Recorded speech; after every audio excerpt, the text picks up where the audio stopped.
Eagle defense. 61 days ago, you had utopia. It was the perfect world. Now you have like the Cabbage Patch Kids. The Cabbage Patch Kid defense. Holy shit, man. You got to be kidding me. Wait a minute. What's the guy's name that you guys signed? Johnny Mathis? What's the guy's name? Who's the guy? Terrence Mathis. Holy shit. Hey, Silsey was a second-round pick. Kenyon Green was a first-round pick. Joshua Uche Kuchi was a second-round pick. Dory Jackson was a first-rounder. Holy shit. And Azizi Ajula Alula is a second-round pick. Look at these guys. These guys are all on the island of misfit toys. Holy shit. But they're Eagles now. They're getting their wings. You get a little wings. When you go to become an Eagle, you get little wings.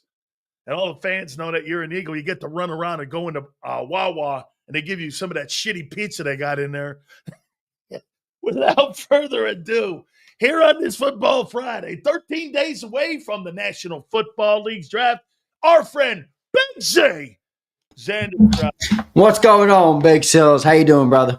The architect of the Junkyard Dogs. There he is. Got the Junkyard Dogs. You got the Dollar Dog defense. You got the Low Cap Legion. You got, there's all sorts of good. How about the Thrift Dogs? I mean, what's John call them? I don't know. John doesn't come up with nicknames. You think does John look like a nickname guy to you? Well, he did say something about this. Was like, where you guys were shopping? Timu? Yeah, Timu. That's true. That's true. That was Johnny Mac. So maybe I'm short selling him, but yeah, we got to come up with a name for this defense. How about this, man? I think that's pretty cool, don't you? We're gonna get Brent Musburger on.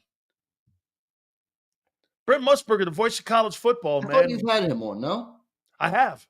I was gonna say, I thought I remember connecting with him already once. Yeah, he's great. Been on. He's gonna be. He's going into the Hall of Fame August 2nd. Yeah. He's dope. He's getting up there in age. He's got to be pretty old now. Yeah. So this guy was a guy who had the NFL on CBS. He was the host and all this, man. I mean, when you were a kid, there were two people you wanted to call your games. You ready? It was him, and it was also Keith Jackson. Dan Sileo, Stratford, Connecticut, 6'2", 288 pounds. Right. And you're like, Keith Jackson called my name? Holy shit. Yeah, that's cool. Oh, my God, man. I was in the era of so many great broadcasters back in the day here. All right, let's get into this here a little bit. So what do you make of all this, man? I mean, you guys have been shopping at Marshall's for the last, 61 days here, man. I mean. Marshall's, dog. We in the Five Below clothing section, man. We ain't in Marshall's. We have Five Below. But, is there one deal, though, you like? I think something's coming. Oh, okay. I think something's coming. I'm starting to think something big is coming. Something to the equivalent of an A.J. Brown draft day trade. Not saying it's going to be something on the offensive side. I'm saying that equivalence. Is it a big edge rusher? Is it a massive move up the draft board? Do you acquire a guy going into, looking for a – trade them all. Right? I don't know. Look, did you see, by the way, WIP put that out today? I was cracking up. Like, Sileo literally did that yesterday. They put out somebody on WIP, trade everything for Abdul Carter. I'm like, Sileo was saying that yesterday. Man. Are you kidding me? They did that? Yeah, you got to go look at their account. It's funny. I will. But, hey, look, right. Yeah. Imitation is a form of flattery, Big Sills. But no, I mean, look, there's got to be something coming. And if not, it is still business as usual right now because this team is in the cap crunch and they're going to have to get better with cheap talent. We can sit here and laugh about it all we want, but if that cheap talent isn't successful in the next couple of years, you can kiss our chances at another Super Bowl goodbye. So again, a fun offseason conversation, a fun thing to kind of joke around and say, hey, it's a team of offseason, but the reality is we need some of these cheap guys to play well. That's what we need in order for this team to repeat. But I do think a big move is coming. I'm going to hit on that in a little bit here. I want to ask you something. Where would you put – I heard you guys talking. Guys, give me some great topics. Where would you put Jeffrey Lurie since 1995? I think he bought the team in 94, 95, Yeah, somewhere around there. right? Okay. Where would you put him as an owner in the league? I put these three. I've got the Crafts, I've got him, and I got the guy in Baltimore. Yeah. Those are my top three guys. I think the Baltimore guy is even better than Kraft. And I think John, me and John talked about this, and I thought John's a point was good of, when you have a good organizational philosophy, you can have change and still be good. And if you look at the Eagles, they've been good through Reed. They were good through Peterson. They were good through Sirianni. They were good with Wentz. They've been good with Jalen. They were good with McNabb. Like their philosophy overall is good. I think the Ravens have that as well, where they have such a good philosophy in the room that they're always going to win a lot of games. And that's why they have 15 playoff appearances, I think, since 2000. So they're right up there as well. The Crafts are, you did kind of get the best quarterback ever. Now, I'm not saying that he didn't become that because of your organization, but let's be real. Since Brady left, that organization has fallen apart. I mean, completely. They're picking the third overall in the draft because of this. So I think the Jeffrey Lurie, I'd put him as a top 3 owner in the NFL right now. Right now. Here's why I say Kraft's the best.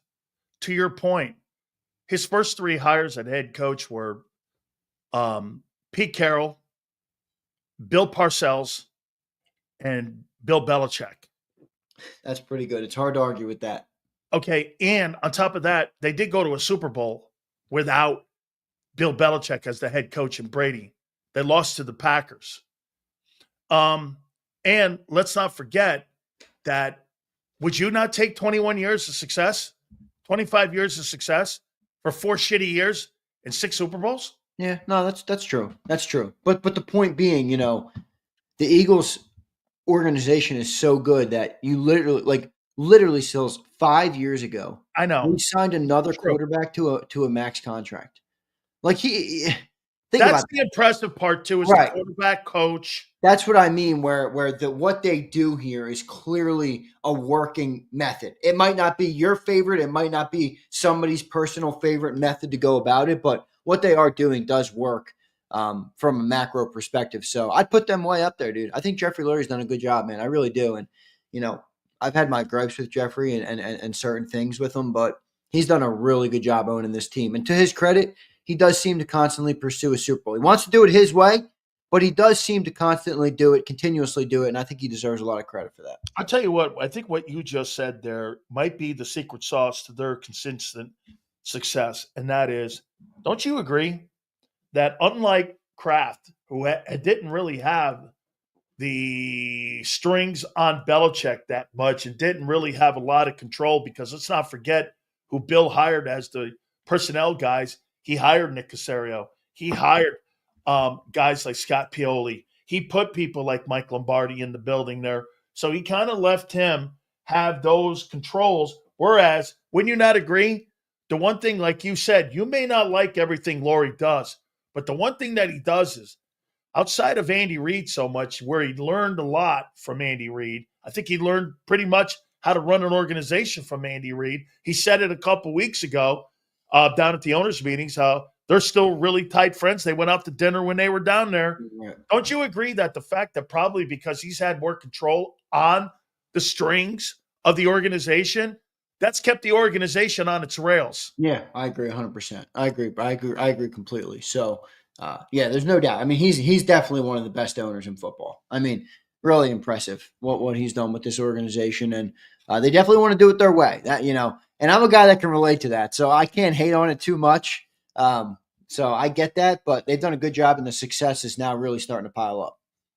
Who do you think has a tougher job in 25?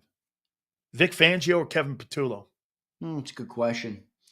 I think maybe, you can make an argument for both, and I'll give you the one for both. Petullo is the expectation sky high because, you're returning, obviously, A.J. Brown, Devontae Smith, Saquon Barkley, best runner in football, Jalen Hurts, the best O-line in football, all of these things that people know. So my point with him is, if you get 12th overall in offense, which isn't great, but it's not awful, he would be treated like we had the 30th overall offense. I mean, Brian Johnson, to be clear, had the 8th ranked offense in the NFL when he was blown out of here. Now, I didn't love everything I saw from Brian Johnson either, but think about that for a second. You're 8th out of 32 in the National Football League, and you're fired. So think about what does Patullo have to do to overcome that? And I think that's the toughest part about being the offensive coordinator. From the defensive side of the ball, he lost a lot of talent. You didn't lose anybody on offense. You lost Becton, but you lost a lot of guys on defense. So now Vic is tasked with, how do you recreate the magic of last year, recreate what made you the number 1 overall defense with all of these moving parts? Now, the other thing is pressure is going to be lower on Vic because people like you, people like John McMullen, I hear people all over the radio saying, what's this defense going to be? I mean, John said they might fall to 20th ranked. I said bullshit on that. But what did you have? Didn't you do a bold prediction on the defense? 15 to 20? Didn't I say that? Let me look at your boldies. I don't want to let you lose. I thought 15. Didn't I say 15 to 20? Defense. You didn't do an overall defense. I think it's going to be somewhere in 15 to 20. Could be 11. One of my bold predictions is that they'll finish top 5 again. No way. Simply because I'm a believer in Vic. But my point is the expectation's a little lower on Vic. No. See, to me, Kevin Patullo doesn't have a lot of runway.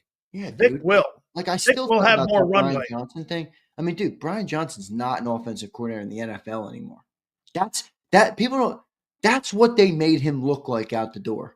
That he was a massive problem. He was a reason for the collapse. The reason that Jalen Hurts got a safety in the playoff game. Like that was one of the worst plays I've ever seen of Hurts' career. Like, all of these things compiled, and Brian Johnson was just literally thrown to the wolves, man. The 8th ranked offense. I mean, think about that.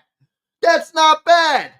It's not great. Maybe it's underachieving, but shit, you got to recognize you got high standards, man. And that guy probably deserves a job in the league. But I digress on that. But that's where the uphill battle is for Patullo. Like, dude, does he have to be top 5 to be successful? Here's what I say on both guys. Or maybe it's all about team success, by the way. Last year, because of the passing game, right, people are looking more team success. Exactly. It wasn't that impressive. No, the offense wasn't impressive outside of Saquon. Yeah, no, it wasn't. It wasn't. Okay. Do you agree that they may look like the 15th to 25th ranked defense in the first 6 weeks of the season? By the end of the year, they might be and look like a top 5 team. And here's where I'm going with that. A year ago, that didn't look like a top 5 team in the first 5 weeks of the year. Yeah, right. Okay. You remember the bye week? No, dude, you went into bye week 2-2. Dude, if you remember the bye week correctly, and I'll throw myself to the wolves right now. I came into the season last year predicting 14 wins or 13 wins, whatever it was.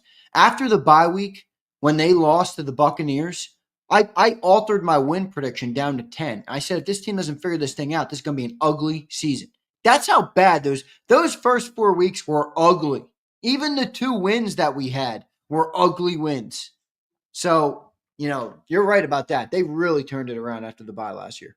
See, to me, it's going to be how quick Vic can get to these guys versus how quick he got to those guys last year. And what I mean by that is, I tell my wife this all the time. She's a rugby coach. Year previous, she had lesser players playing for her. She had a better record, and they were more competitive. And I told her, I go, that's because your team got it and what you wanted to accomplish and what your goals were and your expectations were and what your culture was and what your process was. This last year, she had more players. They didn't get it until the last month of the season. This is exactly what happened to John Tortorella. Those players never got it. Those players never bought in. He didn't want to coach, lost his patience with the whole thing. And at the end of the day, again, it's going to be about, do you get the eggs or do you get the shells this year? When are you going to get that? Is it going to be quick like it was a year ago? Remember what Vic said, and I agreed with him. I thought we weren't really going to know what that team was, that defense looked like, until around week 12. Shit, man. Week 6, you started seeing it. Hell, you could even make the comment, you saw Bond in Brazil. Right. in what he was going to do. No one really believed what Vaughn, dude, nobody. Remember John McMullen, I and you coming out on the postgame show, and I said, you're never going to see that guy do that shit again. Fuck, that guy did that every game for the entire year all the way to the Super Bowl.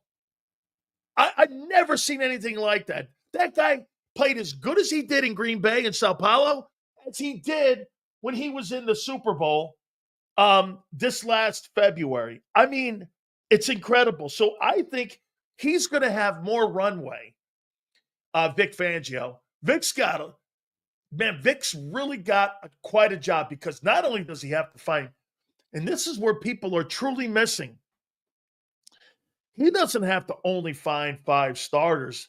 He's got to find 5 backups that are going to be able to fit in, because just because you sign guys, here, let's give Howie, or let's give Vic what he did a year ago.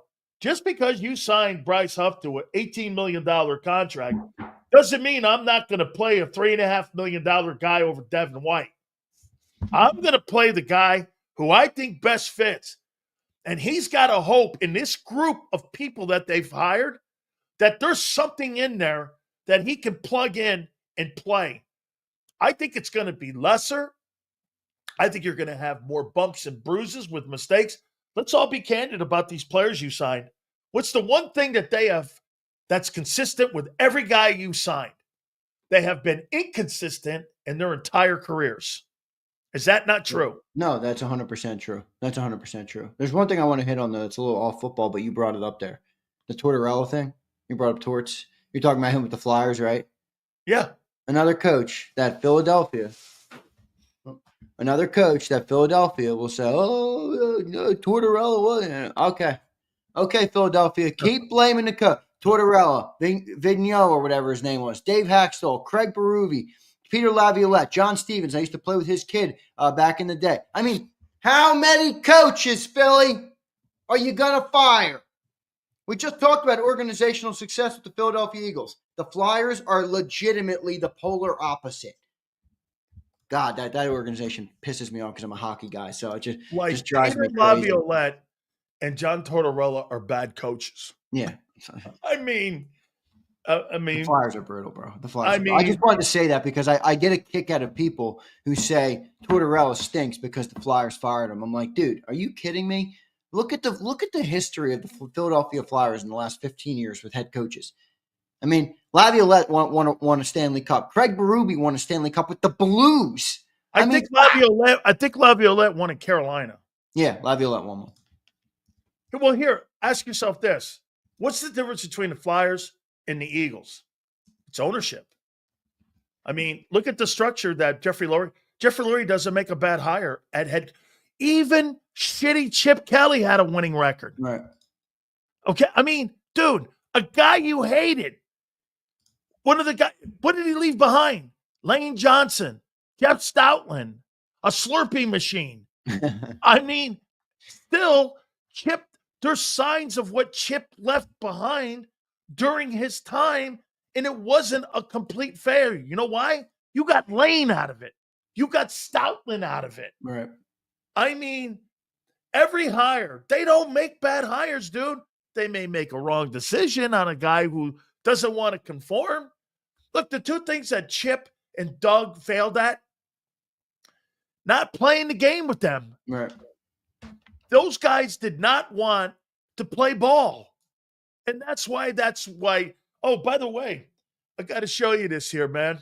This is fucking fabulous here. Before I go on here, oh, Nicky Sirianni, Yahoo, NFL Hall of Fame voter, Mike Finelli, Andy Reid 1, Sean McVay 2, John Harbaugh 3, Mike Tomlin 4, Jim Harbaugh 5, Sean Payton 6, Kyle Shanahan 7, Pete Carroll 8, Nick Sirianni number 9, and Dan Campbell number 10.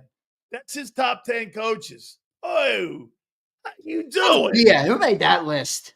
Dan Finelli, his name is. Oh, yeah, Dan Finelli should figure it out here. That's a shitty-ass list. Yeah. Nick Sirianni down at 8. Come on, man. I'm not the biggest Nick fan either. The guy is like the greatest win percentage of anybody in the first 5 years of it or 4 years ever. I mean, stop with that bullshit. Stop. I'm not putting Nick out of the top 5 with his resume. He just can't. I'm not doing that. Yeah, that's ridiculous. I mean, come on. You absolutely can't. And by the way, the whole BS of what does Nick do? Okay. Why is one of the biggest sports topics across all sports? Why don't all-star teams work? All right. What do you think? Just because you get a collection of good players are going to go out there and win the Super Bowl? Come on. So what does he do? Is he a great cheerleader? What's his job? What's he do? Get him water? Help me out here. What's his job? I'm not inside that building. I don't know what he does. But what I do know is that those players line up and play for each other every single game, week in and week out, for 3 years now. 4 years now. Not 23, they didn't. Well, the end of the season they didn't, but earlier in the year they did. What happened then? You know what he didn't have? Well, What's the one thing Jimmy says? Let me ask you have this. assistant coaches. Is he not entitled to learn? I mean, yeah, 23 was a botch. Wait. Like you said earlier in the show. Is he entitled to win? From it? Okay. Is he entitled to win it? Because I made this point to you. If Nick Sirianni was the head coach of the San Francisco 49ers, he'd have been fired 2 years ago. Right. Well, hear me but out. Because Shanahan's last name is Shanahan, he gets that autonomy and that hall pass because of shitty sphincter muscle tightening postseason coaching decisions that Kyle Shanahan does. Can you imagine do you think Kyle Shanahan would have been fired in Philadelphia if he had them brain farts like he did in the postseason? He'd have been fired 3 years ago. Yeah, agreed. They would have never brought Kyle Shanahan in because Kyle Shanahan needs to do everything. I think he's overrated. I completely. Well, look, he's good with the offensive stuff, but I think he's just one of those guys that wants to have his hand in every cookie jar that goes on. And if he doesn't, he throws a little hissy fit. It's like, dude, relax. That's one thing Nick does well. Look, and you might not like the Eagles style. Like, you might prefer the Belichick approach, right? Where he does everything. You might prefer that. Okay? The Eagles aren't doing it that way. And to their credit, they got a right GM. And the coach lets the GM be the GM. And the owner. Right. It works. So they're doing it the right way. So I had this spirited debate with everybody yesterday, and I'll ask you. Wait a second. Before we move on. Yes, sir. You don't have Nick at 8 overall, do you? No, I got him 5. Who do you got in front of him? I'll call bullshit on that, too. Okay. Andy 1. I got Andy Reid. I've got Sean McVay. I've got John Harbaugh. Okay. I've got Mike Tomlin, and I've got Nick Sirianni. Yeah, I like that list. I'm good with that list. I got no issue with that list. I think Nick can still move up. Yeah. I think the one guy that one of those guys are going to go to the Hall of Fame. I agree. And I think the one guy he could jump over, well, two guys he could jump over quickly are I love Tomlin, but at the end of the day, he's got to win a little bit more. Like, look, I'm not saying he's not a great coach. But yeah, like, come on, Tomlin. Bro. One bowl, man, and that was a long time ago. Wait, think about this. If we're 13 years later, when did the Steelers win the bowl with Tomlin? Hey, wait, get this. They haven't had he doesn't have a winning record in the postseason, and I don't think he's won a postseason playoff game in 8 years. Take a look at that. See if I'm wrong. Is that when they won the Super Bowl? That was with Cowboys. If we go 19 effing years, I'm trying to not curse nowadays. It's Lent, Sills. I'm blaming you. People are commenting to me, Silio's got you cursing more. I'm like, oh, come on. But if I told you we'd go 19 seasons straight starting today, Sirianni never won, would you still have him as a top 5 coach? No. I mean, are we giving Tomlin a little too much? You know what, Twiz, I think you won me over. Tomlin ain't ahead of Nick. Wait, here's the deal, though. I can put him ahead of Nick. Wait a minute here. Here's the difference between the Steelers and any other organization. When you go in Pittsburgh, you're a Hall of Fame coach. They've only had 3 coaches in 60 years. I know. I mean, every coach has won a Super Bowl. Yeah. Every coach is in Canton. He's going to Canton. I mean, we're not talking, and believe what they do. They've got 6 Super Bowl championships in that building. Their process has never really changed. They've modified it. When you talk about the Tiffany Gold standard of how you do, there's no doubt that Jeffrey Lurie in the last 30 years has really done a great job. The Steelers have been doing this for 60 years. Yeah, no, I will say I like the Steelers' approach. Like, I don't think if you don't have success, even in Tomlin's case, the solution is just, okay, blow it up. Let's restart. Like, I don't think that's how it works. I value stability. I value bringing the coach back. It's like Johnny says, get the stars to align. They're not going to align every year. It's you Correct. don't win Super Bowls every single year. It just doesn't Correct. work like that. But if you have the right guy in the room, speaking of this, is it bold to say that Nick Sirianni will be the coach of the Philadelphia Eagles until Jeffrey Lurie no longer owns the team? I think that's probably going to be lined up together. I just think I think the three of them are going to bow out together. I think the owner, the GM, and the head coach. The owner, the GM, and the head coach will bow out together. I just think Nick is the perfect coach for him. Think about it. Doug was 50%, 60% of a yes man. There was 40% of Doug where he had a little balls and was like, I want this. That was too much. 3 years removed from a Super Bowl. Nick Sirianni truly lets the owner and the GM be the owner and the GM. And he has the team that those guys field winning football games. Like, I could see Nick being here for a long time if he obviously continues to win games. The only problem that Pittsburgh has had in the last 6 or 7 years, by the way, Supers will be red, I promise. Hit the like button. Is that I didn't like their transition plan after Roethlisberger. It's been too chaotic at the quarterback position. They never really had a plan, which means to me that they stood too long with Ben, that they didn't really begin that process. Yeah, they didn't look at all before then. The one thing the Eagles did great was they got the help. Let me tell you this. That $33 million that they ate of Carson Wentz's contract at the beginning looked terrible. In the end, it looked sensational because the picks they got back, how they utilized it, and how quick they moved off of Wentz, whereas the Steelers didn't make that good transition. You see this a lot of times with quarterbacks that are in a place that long. Look at the Seattle Seahawks. You mean to tell me after Russell Wilson, your transition plan is Geno Smith and Sam Darnold? Also, where are you going with that? Yeah, I'm with you. Why did the Raiders just give him an extension? I mean, I think it shows you again why there's going to be potentially 4 people drafted in the upcoming draft. You know who I think is going to take a quarterback? What? You know who I think is going to take a quarterback in the top 10 that we even talked about? Who? The Jets. Can't you see them taking Shadur? I could see Woody Johnson taking a kicker. I mean, he is so bad. You're right. I mean, yeah, it's true. No, here's the thing. I don't like Woody. I like Aaron Glenn. I think Aaron Glenn's got a good head on his shoulders. I see him. I see a guy that's gonna, the man in the room. Will he be able to overcome bad ownership? It's gonna be hard, but I do think that's a guy that's gonna put his foot on the ground and say, "I'm sorry, but what y'all have done has not worked." All right. I just came from Detroit where we were winning. We turned that organization around. Okay. I was a big part of that. Let me help you, Woody. To be fair, it's one thing I like about Lurie too. He might like his own ways, but boy, is he receptive to new information. All the things that they do now in a football sense, they learned that from Andy. Andy didn't teach him how to own a team, but he certainly taught him the football side of it. I think that 2023 season had a come-to-Jesus conversation with everybody from the owner down to the GM to the head coach to the team.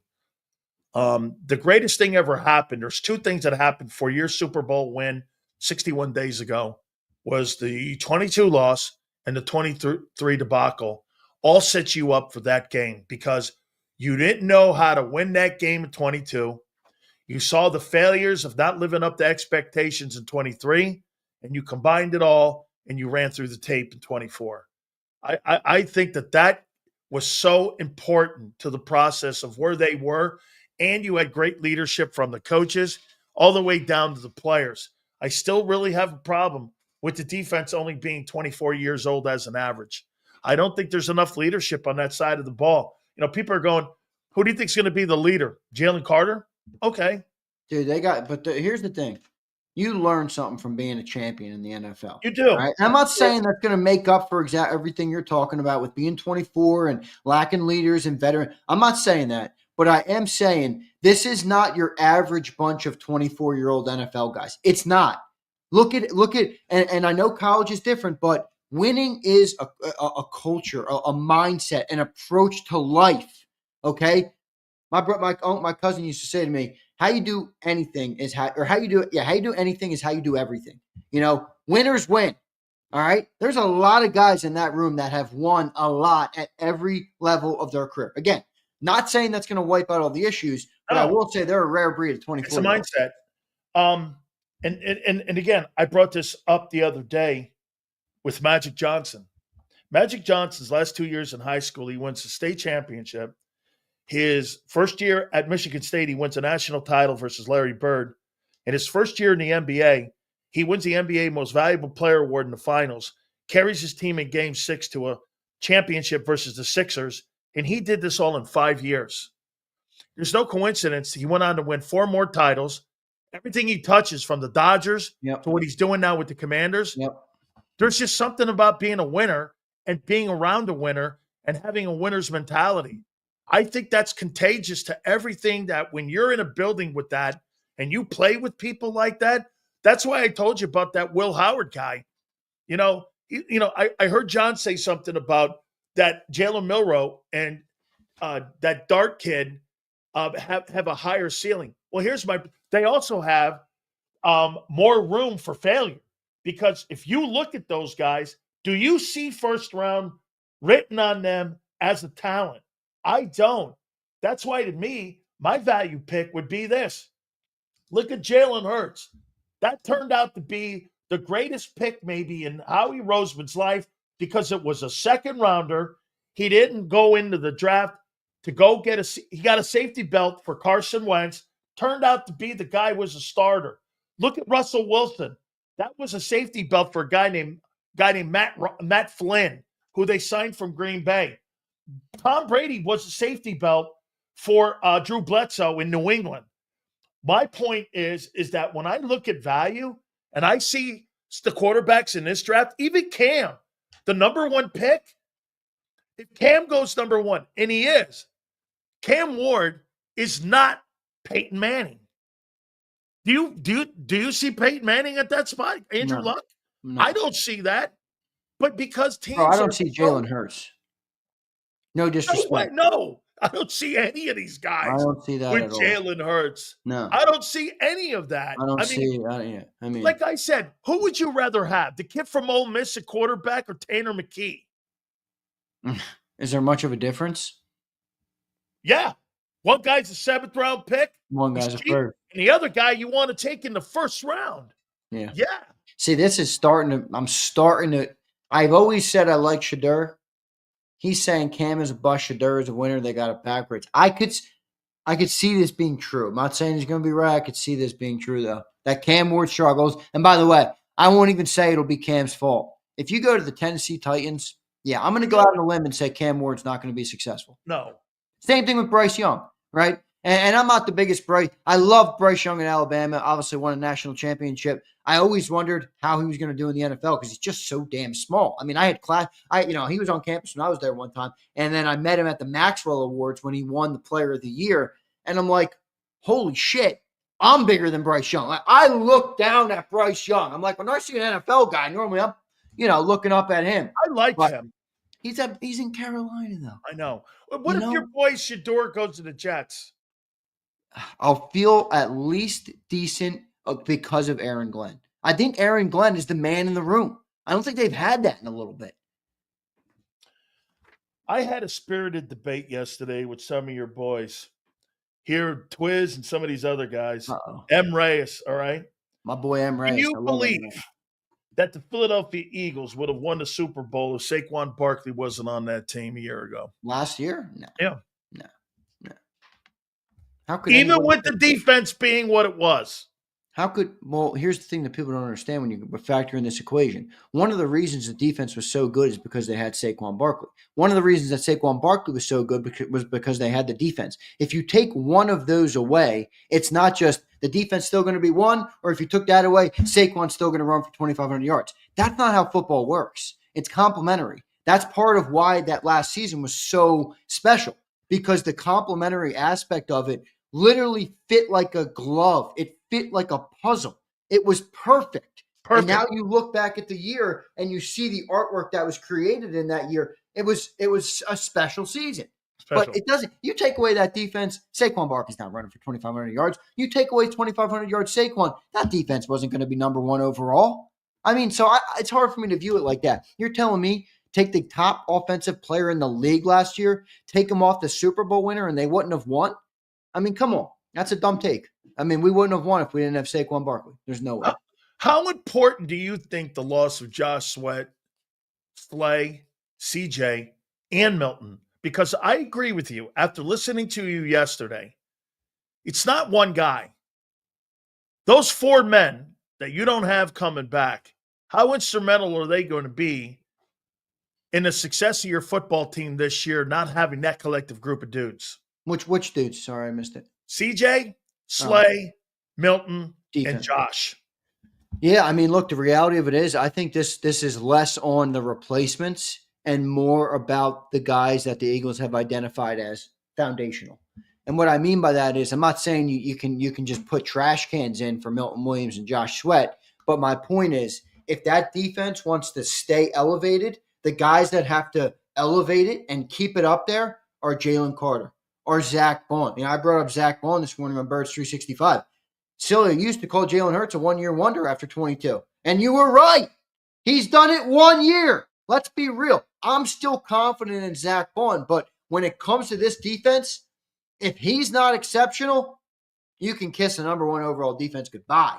If he continues to get better, if Jalen Carter takes another step forward and dominates in the league, if Quinyon Mitchell stays as good as he was as a cornerback, if Cooper DeJean is as good in the slot as he was, if Reed Blankenship was as good as he was, then I think the pieces that are filling in for those guys will have a much easier time. We'll be able to make a difference. We'll be able to, have a good foundation to come into. But in my opinion, it comes down to the great players. It's not about the replace. Well, you got to have good replacements. I'm not saying you can just, again, you can't put Timu guys in there, which is what we're doing. But they got to be competent. But I think it's more on the stars. The stars got to elevate this year, Sills. 2 last ones here, and you just bring it up, and I like. Ooh, here we go. So let me expand on it. Let me throw this at you. Zachary Bradbury Bond. Oh no! How in the world do you not know? Thank you, Zander, for that topic, my friend. How in the world do you not know that he made All-Pro? Signed a $12 million annual deal. One of the highest paid corners in all of football. Wasn't it more than 12? I thought it was more than 12. Okay, 14. How he strikes again. This guy turned out to be a flamethrower. Okay? I mean, you tell me, how do you know that Zachary Bradbury Bond isn't a one-year guy? 17 annual. Look at that. Holy shit. You were way low. $17 million a year. You got the Huff deal. Remember, he got 3 for 51. Wait a minute here. 17. Isn't that what Bond signed? Everything seems to be the same. James Bradbury Bond. Tell me, man. No? Why is this going to be different? I can't tell you why, but I'm going to tell you that Vic Fangio believes in him. All right. And if Vic Fangio believes in him, that's good enough for me. Vic Fangio is the guy who saw him, said, I want him to be our off-ball linebacker, put him over there, trusted in him. It worked out. It paid dividends. That's a guy who came here on a small contract, and you could make an argument was the second or third most important player in bringing this city a Super Bowl. He earned every dollar he made and will make. There's no doubt. But we need that guy to play good if we want to win again. All right? There's no doubt. You want to hear a little bit of insight here about a guy. Hold on. Let me get this here.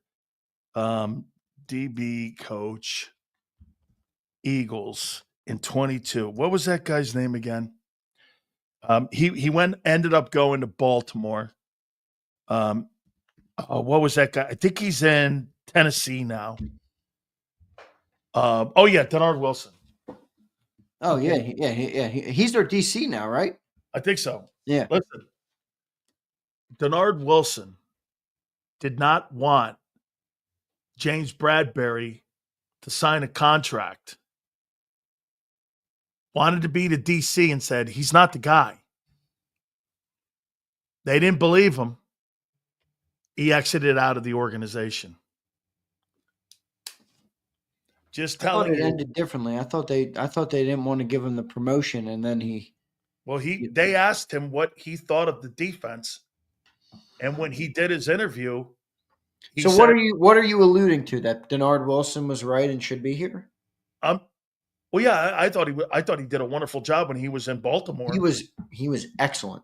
Denard Wilson was excellent when he was here. Okay, and no, he was right at the end of the day about Bradbury. I don't know. But he was right in the end. I ain't that mad about Bradbury. But here's the difference with Bond, is where I'm going. What's Vic's specialty? Linebackers. Okay, yeah. Okay. Remember what he said?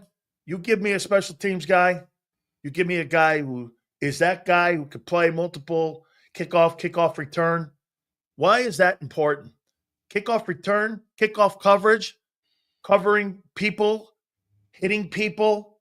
I'm less chance of him failing because Vic's forte has been since 1984 linebackers. Right.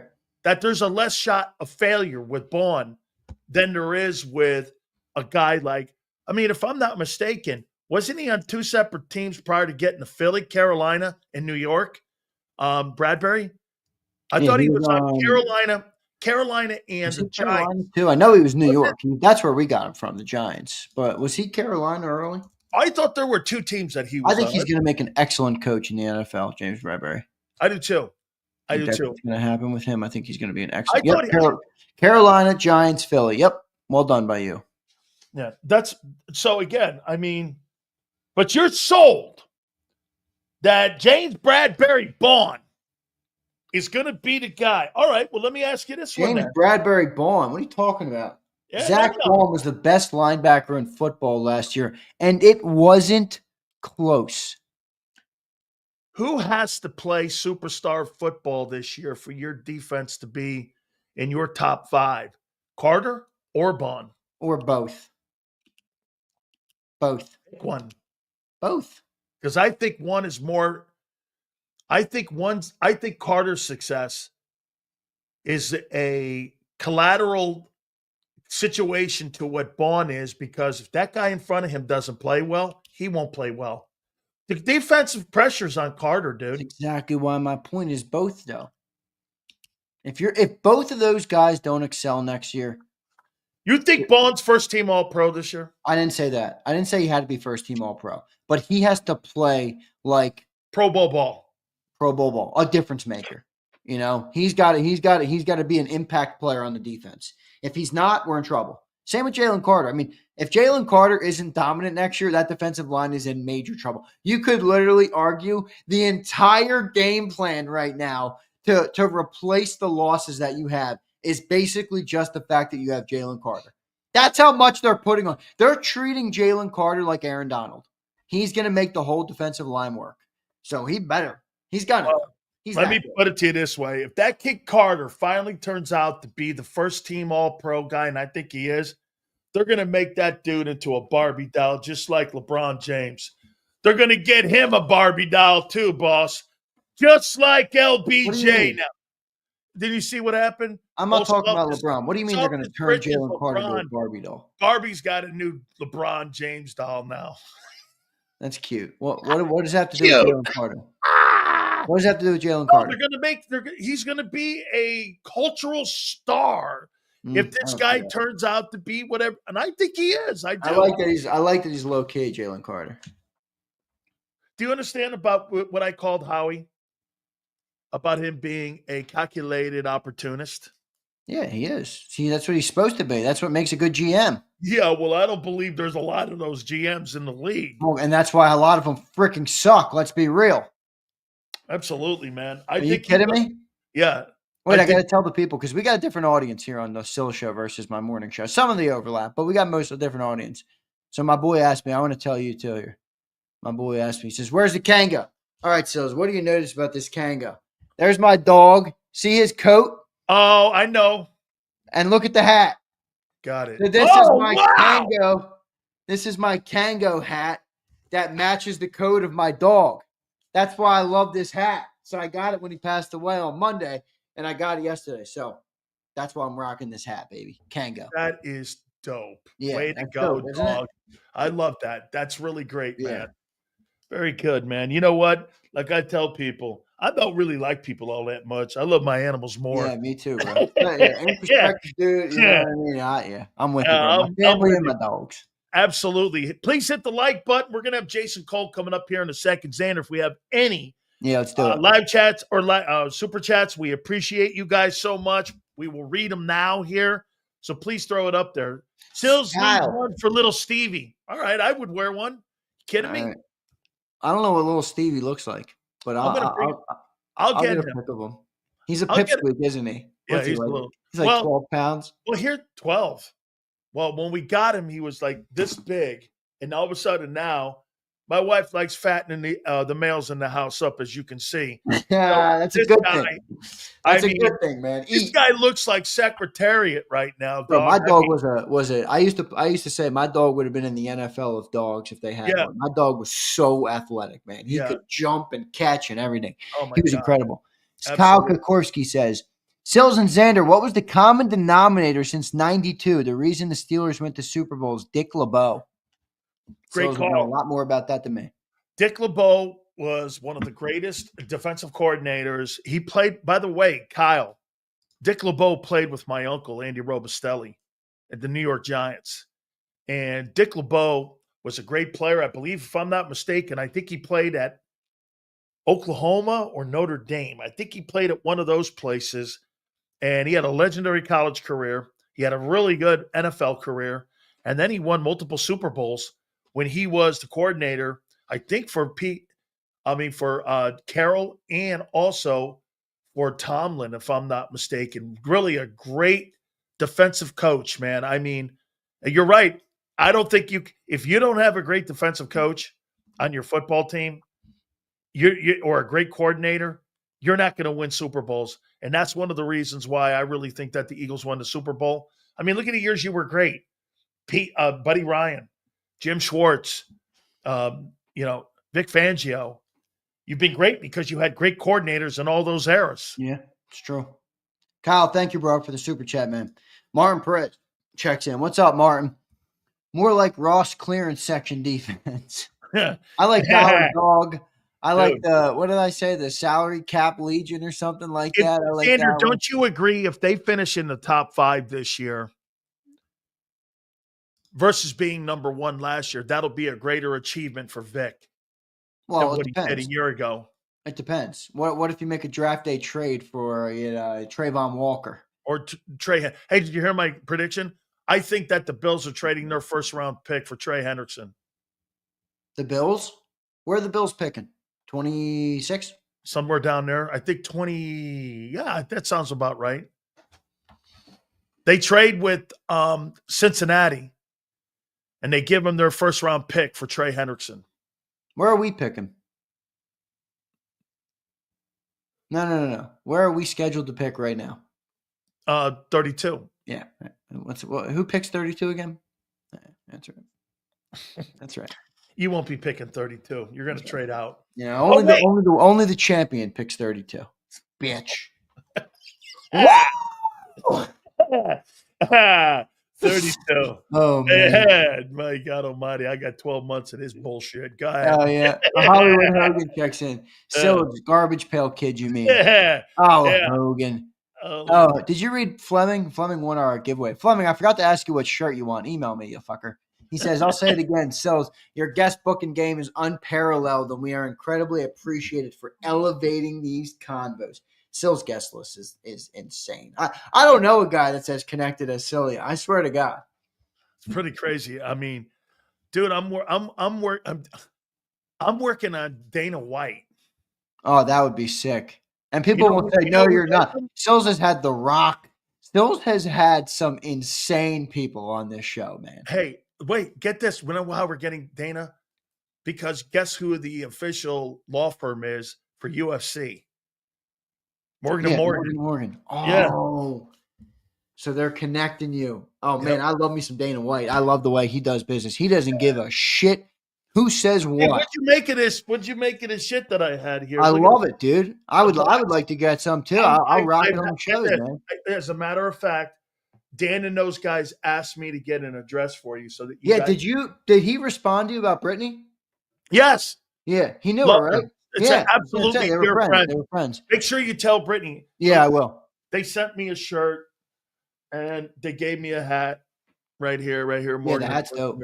Yeah. I'll rock the hat. It's not as cool as this hat, but it's pretty dope. No, not as cool as that hat. Or, in my opinion, the JAKIB hats too. I dig the JAKIB hats. Oh, so is that your way of asking? You want me to send you Yeah, one? I do. All right, I'll send And you I one. really do. I told them they had just funny. Dan, I didn't even offer it up. Dan goes, "Hey, let me send those guys some stuff too. Yeah, Maybe good. they'll rock it." I go, "They will rock it." I'll rock it, man. They're a good partner. We appreciate them sponsoring the show as always. Let's go. One more super chat here. My boy, Philly Don. Philly Don, hope you're doing well, brother. Good to see you in here. He says, Sills, you're saying that these free agents we got aren't shit, but I think half of them make the team only because of the coaching, especially Ojulari. Okay. So you got what? 6 of them, Don, making the team? We got about 12 bargain basement free agents right now. I think he's not off though. Think about it. You got the long snappers obviously making the team. You got the return guy who's going to replace Covey. He's going to make the team. Adoree Jackson's most likely going to make the team at cornerback. One of the edge rushers, I think both Uche and Ojulari, but one of them is going to make it. That's 4. Well, what's his name? What's the new guy's name? Terrace Marshall. Will Terrace Marshall make an impact this year? The Eagles have their roster. It looks like practice squad guys. RC3 is 8 out of 12. What? 8 out of 12 making them. 8 out of 12? You'll be what did John McMullen say? The defense? What did he have ranked? You'll beat the 25th ranked defense if 8 of 12 make it. Please write that McMullen take Can I tell down. you That is going to why? be one of the, every year there's a couple shitty takes that each one of us makes. Yeah. Well, this year, one of John's shitty takes will be that they're going to fall to 20, but he'll revise it after the draft. He also said that the Commanders are winning the East. He said that today, but he also framed it up as, talk to me after the draft. So, but now he's with you. He thinks the Communists are going to win the East. The Communists will not win the East. How could John say the draft sucks, free agency sucked, and then go talk to me after the draft when you're like, well, wait a minute. Well, no, I think he's right about the point of in Philly. It just feels. Do you really think there's a guy in the draft that's going to help your fortune? No, there's a guy. Come on, man. There's 200 players drafted. Are we going to be dumb here and act like none of them are going to be good? I mean, come on. No. I'm going to say this to you. I bet you there's a better chance of a guy in the 2nd, 3rd, or 4th round in this year's draft with the Eagles that'll make a higher impact in the 2nd, 3rd, or 4th round than in the 1st round. I agree. I think it's actually a good draft. Why? I just mean they're all alike. I just mean it's not like what it was the last couple of years. Like the drafts have been really fun in Philly the last couple of years. People got to recognize that, man. We had like Devontae Smith at 10. One year we had Carter and Nolan Smith. We were at 13 for Jordan Davis, so we were looking at all the top prospects in the draft. Even last year at 22, we got a steal with Quinyon Mitchell. Like this year we're 32. The board's not as good. There's not really probably going to be one of the guys that we want that fall to us. I mean, let's be real. A lot of the guys we've talked about are probably not going to be there. So, it's a little bit of a different approach. That's all. Absolutely, sir. Absolutely here. So great stuff, Zander. I mean, get this. 13 days away. You still sold they're going to sit there at 32? Or do they move out? I think they move out. So here's my prediction. And I got a bold prediction for you on the way out. My prediction on the draft is one of two things. They're either going to make a splash, and I'm talking big splash. I'm not talking go to 29. I'm talking a splash, a move equivalent to what A.J. Brown was a couple of years ago. I think it would come on the defensive side of the ball, okay? That's prediction 1. Prediction 2 is you trade back and you play the game that most of us think they're probably going to play, where they're going to get more picks in the middle of rounds. Like you just said, try and get impact out of the 2nd, 3rd, 4th round in this draft, get some starters, and go from there with a cheap move. But those are my 2 predictions on the draft. And my bold prediction as I leave the show is this. Jaden Daniels will never win a Super Bowl. All right. Well, would you trade the 32nd pick for TJ Watt? Yeah, but can we pay him? You can't make that work, Mr. Magician Howie Roseman? Wait a second. You're telling me you're going to pay TJ Watt $35 million, Jalen Carter $38 million, Nolan Smith $26 million, Jordan Davis $18 million, Quinyon Mitchell $25 million, Cooper DeJean $22 million. What are we doing? I don't think this. Whoa. Nolan Smith, TJ Watt. We're in a different conversation here. We're in a whole different conversation with Nolan Smith, TJ Watt. What doesn't fit? Okay. All right. That guy, you see him on his post, he's already telling Steeler fans this is his last year in Pittsburgh. Well, if that's the case, hey, I got a relationship with the assistant GM if I'm Howie. What do we do here? What if I give you the 32nd pick for TJ? You put TJ Watt on your defense, you got a different conversation. Look at TJ Watt and Jalen Carter. And maybe the Steelers can take the 32nd overall pick and get a quarterback. Woo! I don't know. Do they want, by the way, any of the tier 2 quarterbacks, I'm going Milrow. I know I shit talked him because I'm a Bama guy, but if I'm thinking about this from a pro perspective now, that athleticism, it's going to give him a little bit of a chance to develop slowly, similar to how Jalen did. He relied on the athleticism early. I think Jalen Milrow's better than Dart, better than Howard, better than all them other dudes. TJ Watt, Nolan Smith, Jalen Carter, Jordan Davis, and Moro Jomo are your top and front four. They're not going to do it. They don't have the money, bro. They can't do it. They're shedding salaries. Wait, so they're poor? I didn't say they were poor. I said they got a lot of good rookies, a lot of good guys on. Let me keep Nolan Smith over TJ. I didn't say that. You're putting words in my mouth, Sileo. Don't put words in my mouth. I said they got a lot of contracts coming up on guys they drafted that have panned out very well. That means they're not going to be able to be stupid or not stupid, but they're not going to be able to be bold and go and trade and sign a player like TJ Watt. What's he going to cost? Seriously, $35 million? He's making 28 now. He's making 28 now. And he wants what, 35? 35. He's going to get up near that 40. Yeah, that's what Myles Garrett just got. Hey, by the way, I feel like I'm very educated before I bring Jason Cole on because I had Frank Reich on like about 3 days ago. And, that Stanford kind of like arrogance that those people have, they're just completely arrogant, because of their, what do they call that thing? They got all their money in like a hope chest. A chick, when she gets married. I went to the University of Alabama. You're speaking in tongues, okay? Yeah, because Stanford, they have that hope chest for their whole athletics department. They get like caviar served to their football players. You know why they don't win a ton of games? Because those guys, they eat caviar at their training table. Let's get over. Zander, thanks, Phil. See you, brother. Appreciate it, man. Yes, Stanford Cardinal football. Let's bring him on here now. Jason Cole. Hey, Jace, I got to tell you, man. It's called endowment. It's called an endowment, okay? And I know that's more syllables than a grad can handle, okay? But it's called endowment, and we have $32 billion. So here's the thing: we own you. We own you. Okay. Yeah. So take your little snotty little attitude and just understand we own you. Okay. That's number one. No, you deserve that.